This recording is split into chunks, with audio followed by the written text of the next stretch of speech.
Welcome to Regrouping for Recovery podcast episode number 2. I'm Miss Ann. I'm a real person. I'm not AI. And this is not medical or therapeutic advice. I decided to start a podcast really for encouragement. And at the end of the day, at the end of the podcast, if you feel encouraged and you feel it was time well spent, then I think we've met that goal. But episode 2, I'm pretty excited about that because I didn't want to be a one-hit wonder. And I don't know if you're familiar with that term or not, but they used to say one hit wonder, a band or an artist, they have a song and it goes pretty well. And then all of a sudden you're waiting for that next release and it never comes because maybe they've disbanded, they vanished, or they just never have that success again. Maybe the success itself done them in. I don't know. Well, no worries about that over here. But and we'll have episode 3, God willing. But I started thinking about one-hit wonders, and I don't want to be that. I want this podcast to be enduring so that you can tune in and you can get some encouragement.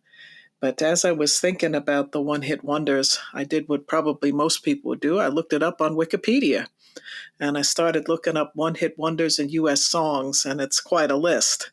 And I have to say I didn't know most of them. But I did notice something pretty funny. I knew a lot of the older songs from the 1950s and 1960s.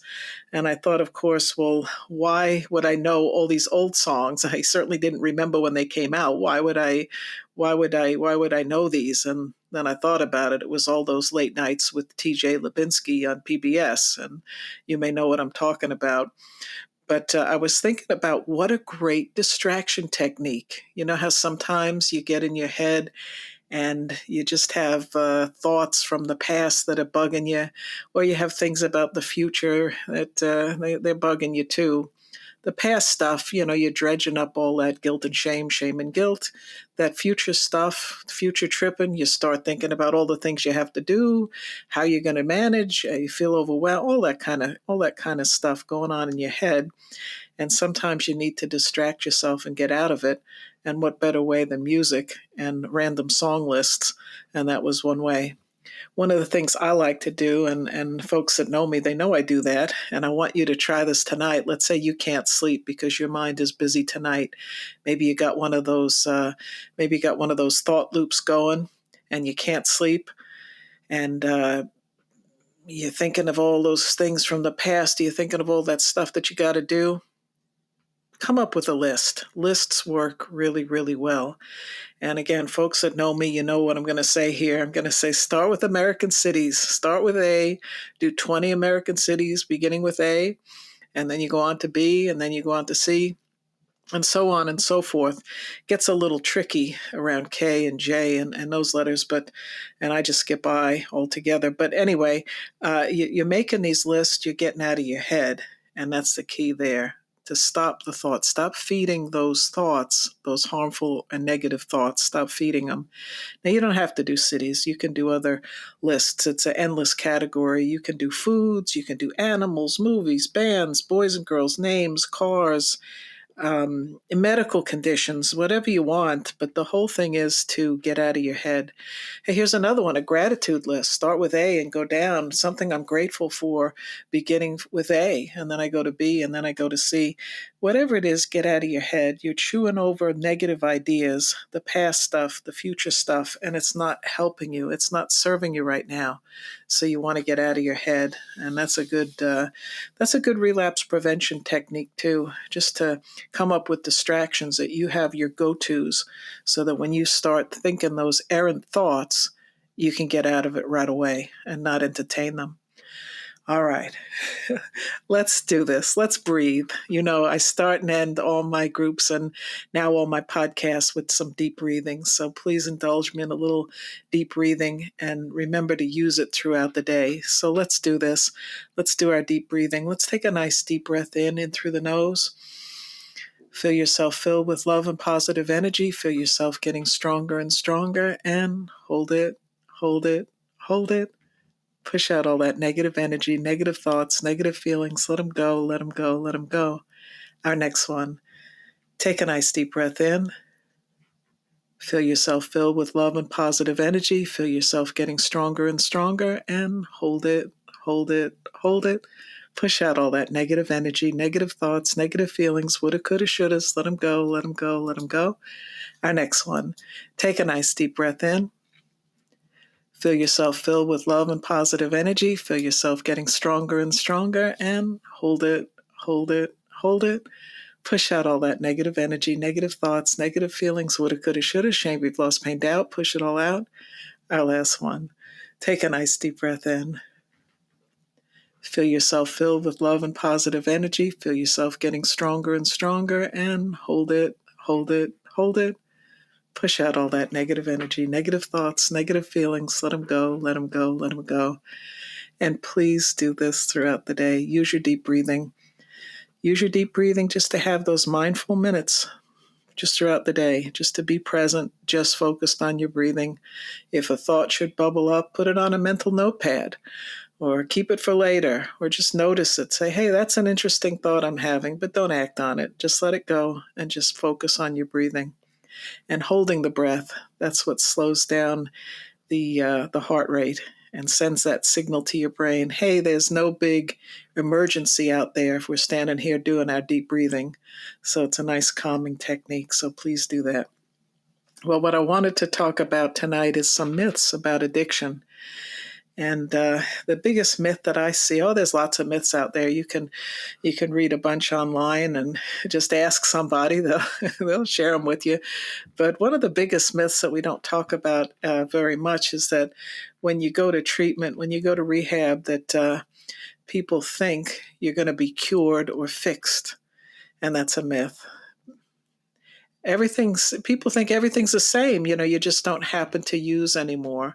And maybe you're listening to this and you're nodding along because maybe your family thought if you went to rehab, hey, you're going to be magically fixed, and everything's going to be instantly better, like a magic wand was waved. And nope, nothing like that. Treatment and rehab, they give you ways to manage a chronic disease, and you have to do the things. And you got to do the things every day or you relapse. So there's no easy fix to this chronic disease. And if you think of other chronic diseases like diabetes or high blood pressure or cancer, you got to do the things to keep it in check, keep it in remission. And you got to do the things every day. If you miss a day, well, sometimes there's some consequences to it. And if you get in denial about it, I don't really have this disease, I don't really have to follow what they say, sometimes the consequences are grave. And sometimes when you come out of treatment, your family might think everything's good. You're just coasting along there. But no, you have to work at it all the time. So I started thinking about, for the podcast tonight, what are some of the things that you have to do every day? And I'm not here to run a list of it. This isn't a relapse prevention group or anything. I'm not writing your plan with you. But what are some of the things that you have to do to stay in recovery? And I thought about that, and I wanted to just share some of those with you tonight. And one of the things that we overlook a lot is every day we got to give ourselves some grace. Give yourself some grace every day. Stop beating yourself up. This is a hard thing that you're doing. It's not easy. It's not something that everyone just coasts through. It's hard work, and it's not a sentence. I always like to say that recovery is not a sentence. You're not here to punish yourself. Give yourself some grace. You're going to be hit with a whole lot of new experiences. You're going to be hit with a whole lot of temptations. You're going to be hit with a whole lot of biochemical changes. Give yourself some grace. And as I was thinking of that, I thought about, back in 1995, December of 1995, I went to the Evolution of Psychotherapy conference. It was a big event in Las Vegas, and it was put on by the Milton H. Erickson Foundation. And they still put them on. I think they go every 5 years or 10 years. I have no idea. But I went to that one, and all the greats of psychology were there. And I got to meet some of them. And I got to meet Albert Ellis, who is the founder, the originator of rational emotive behavioral therapy. In fact, around that time, he had just changed the name of it from rational behavioral therapy to rational emotive behavioral therapy. And it was exciting to see him and other people there. And I went to his talk, and he stood up and actually sat down most of it, as I recall. But when he he was kind of frail then too, but he had this barrage of curse words, and it was kind of like shattering. I said, "Oh wow, this is one of the greats of psychology, and he's just cursing at us." And then he said something very memorable. He said, "The most dangerous word in the English language," and I figured, what could it possibly be? You just showered us with all these curse words. He says, "The most dangerous word in the English language is should. Stop shoulding on yourselves." And I thought about that, and I thought, wow, he's right. He said, when you use a lot of shoulds, it's irrational thinking. It's neurotic, because you'll never reach the unreasonable expectations that you're setting for yourself. So instead of saying, "I should be a better person, I should be a better mother, I should be a better daughter, I should be a better son, I should be a better father, I should be a better grandfather, I should be a better employee, I should be a better boss, I should be," whatever it is that you're rolling around in your head, instead of that, he said, change it to, "It would be nice if."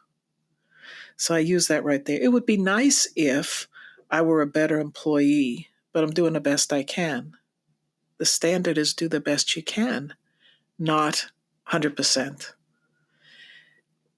It would be nice if I were a better parent, but I'm doing the best I can. It would be nice if I were a better, you fill in the blanks. Do the best you can, but stop shooting on yourself. Have grace for yourself. So that was tip number one. Some of the things that you have to do every day. Give yourself some grace. Stop beating yourself up and stop the shooting on yourself. And the amazing thing about that conference was I still have my T-shirt, and I was a medium back then, and I still can't get over that because that was a long time ago, and I still don't remember being a medium. Anyway, the second thing I wanted to talk about was what are some of the other things that you have to do every day? Well, the second thing I thought about was self-care. Usually you think of self-care, you think of the basic needs. Well, you got to shower, of course, you got to eat, you got to sleep, you got to take care of your health and safety needs and all this, eat good food, eat right. And when I think of self-care, I don't just think about it as the things. I think about it as an attitude. And follow me on this one, if you will. When I go to group, I usually put hand cream on. When I go to my afternoon group, I used to put hand cream on my hands.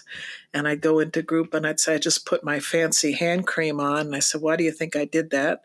And usually if it was a winter time, people would say, "Well, because your hands are dry, Ann. It makes sense." And I said, "Sure, of course, I put hand creams on because, my hands get a little dry, but that's not really why I do it. I put hand cream on because I'm a person deserving of soft hands." And that's what self-care is all about. It's an attitude. So what have you done for self-care today? You're a person deserving of care. That's self-care. When I clean my house, I'm cleaning my house because I'm a person deserving of a clean space. When I clean my bathroom, I'm a person deserving of a clean bathroom. When I'm combing my hair, I'm a person deserving of grooming. When I get my car washed, I'm a person deserving of a clean car. Please remember that with self-care. It's an attitude. It's not just doing the things, but it's an attitude. It's how you do them that makes all the difference. You won't approach things the same way if you approach it this way. Please try that out. And the third thing that I thought about just for this time that we have together, I thought about social support. That's another really, really important thing for staying in recovery. You've got to have people around you. And as I said in podcast number 1, that's why I wrote the book Regrouping. I wrote the book Regrouping, the first 100 days for people in early recovery. It was a way for people to get in small groups. You have groups of 2 or 3 people that you're meeting, and you're meeting regularly for 100 days, and you're going over video clips and you're just discussing them.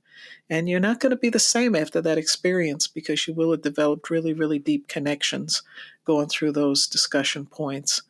And when you're meeting, maybe a big meeting is too much for you right after recovery. But if you're going together with your small group, then it's quite manageable. But you need people. You need to talk with people. You need to connect with other people in recovery, sharing tips, trials, challenges, maybe checking in with a sponsor, finding a sponsor. And it's okay to be a little bit vulnerable in these groups. It's okay to share when you have cravings. It's okay to share when you have those little ups and downs. Others will understand. They've been there, they've done that. So please connect with other people. It's so important. So many people get isolated. So many people withdraw, and that can't be you. No, that's not what that's not the way we're going to do business. You are going to connect with other people. So those are the 3 tips that I had for today. Give yourself some grace. Stop shooting on yourself. I got to include that in there.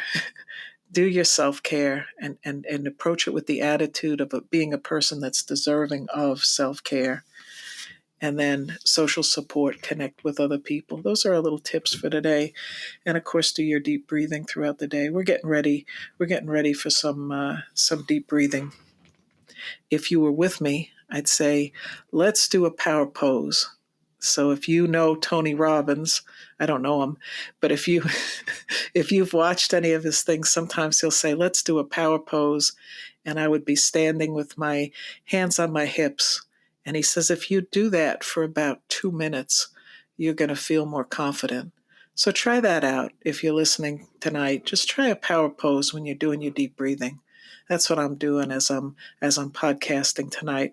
I'm doing my Tony Robbins power pose. So let's do this together. Let's do it. Let's take a nice deep breath in.